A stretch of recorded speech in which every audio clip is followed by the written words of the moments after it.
जय श्री कृष्ण। आपका स्वागत है। हम जन्म कुंडली बनाना सीख रहे हैं। सभी ग्रह स्पष्ट हमने कर लिए हैं, केवल अब लग्न स्पष्ट बाकी है। लग्न स्पष्ट करना है। लग्न स्पष्ट करने के लिए जो पारंपरिक विधि है वह हमारे जन्म स्थान के अक्षांश की अंश कला से शुद्ध पलवा ज्ञात करके चरखंड इत्यादि सूर्योदय बना करके सायन सूर्य की सहायता से लग्न स्पष्ट किया जाता है। इस समय हम लग्न सारणी का उपयोग करेंगे। लग्न स्पष्ट करने के लिए हमें चाहिए हमारा सूर्य स्पष्ट। हमारे जन्म समय के अनुसार हमने सूर्य स्पष्ट कर लिए थे। सूर्य हमारे मीन राशि में 27 अंश 27 कला 35 विकला पर है। इष्टकाल की आवश्यकता होती है। इष्टकाल हमारा 17 घटी 47 पल और 58 विपल पर है। ये 58 विपल है, इसे भी हम एक पल मान करके आगे बढ़ा देंगे और 1748 ही इसे ग्रहण करेंगे। यह जो हमारे सूर्य स्पष्ट हैं वह 27 अंश पर है मीन राशि में। अब हमने लग्न सारणी देखनी है। यह लग्न सारणी होती है। लग्न सारणी हमारे अक्षांश की अंश कला के अनुसार होनी चाहिए, अयनांश के अनुसार होने चाहिए। वर्तमान समय में कौन सा अयनांश चल रहा है उसके अनुसार होनी चाहिए, तो शुद्ध लग्न प्राप्त हो जाता है। यह जो लग्न सारणी है वह हमारे उदाहरण अर्थात दिल्ली के जन्म स्थान के अनुसार बिल्कुल है। इसका उपयोग करेंगे। 28 अंश 38 कला पर यह लग्न सारणी बनी है। लग्न सारणी में ऊपर की सीधी दिशा में अंश लिखे होते हैं। एक राशि में 30 अंश होते हैं। इस प्रकार से अंश लिखे होते हैं। नीचे राशियों के नाम लिखे रहते हैं। हमने क्या करना है, हमारे जो सूर्य स्पष्ट है अर्थात मीन राशि में 27 अंश पर जो सूर्य हैं, हमें मीन राशि में 27 अंश पर से ध्रुवांक ज्ञात करना है। यह राशि है, ऊपर अंश है। मीन राशि में हमने 27 अंश पर देखना है। यह 27 अंश है। 27 अंश से जब हम नीचे देखेंगे मीन राशि के सामने तो 229 हमें प्राप्त होता है। यह ध्रुवांक है। इस ध्रुवांक को हमने लिख देना है। हमने ध्रुवांक लिख दिया है। अब हमने क्या करना है, इस ध्रुवांक में अपना इष्टकाल जोड़ देना है।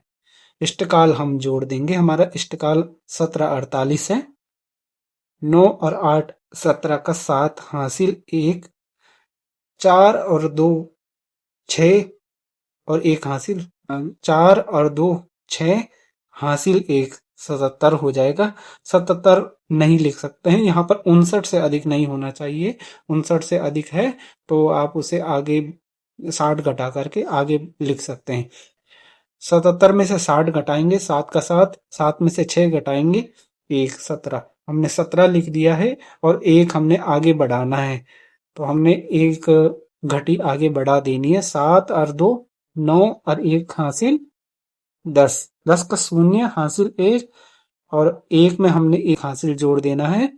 यह 20 17। अब जो ये 20 17 हमें प्राप्त हुआ है, हमने अब इसे लग्न सारणी में देखना है। इस 20 17 संख्या को हमने लग्न सारणी में देखना है। यह 19 है। 20 10 20 10 20 22। यह किस राशि में है? यह मिथुन राशि लिखा है। मिथुन राशि को पार करके अर्थात कर्क राशि की बात हो रही है, तो ये कर्क राशि में है। 20 10 कितने अंश पर है? 15 अंश पर है। और 20 22 हमारा 20 17 20 10 बहुत कम है, अर्थात 15 अंश से आगे चल रहे थे। 20 22 इससे कम है, अर्थात इसके बीच में 15 और 16 अंश के बीच में। अब जो ये 20 10 और 20 22 के बीच में जो अंतर है वह लगभग 12 का है। एक अंश बराबर 60 कला होती है। हमने 12 में जब 60 का भाग देते हैं तो 5 बार जाता है, अर्थात जो ये 12 है प्रत्येक का मान 5 है, तो ये 5 कला है।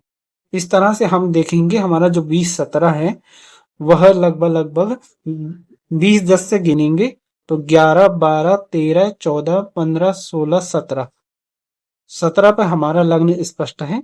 तो इस तरह से देखेंगे हम, 1, 2, 3, 4, 5, 6, 7, ये 7 हो जाएगा, अतः 5 7 35। तो ये लगभग 35 कला की बात हो रही है। तो 35 हमने 35 कला और 10 विकला इसे ग्रहण कर लिया है। तो इस तरह से हमारा 15 अंश हो गया, और उसके बाद 35 कला और 10 विकला, मेरा लग्न स्पष्ट हो जाएगा। कर्क राशि में 15 अंश, 35 कला और 10 विकला पर हमारा लग्न स्पष्ट हो जाएगा। लग्न स्पष्ट होने के बाद इस तरह से लग्न कुंडली बनाई जाती है।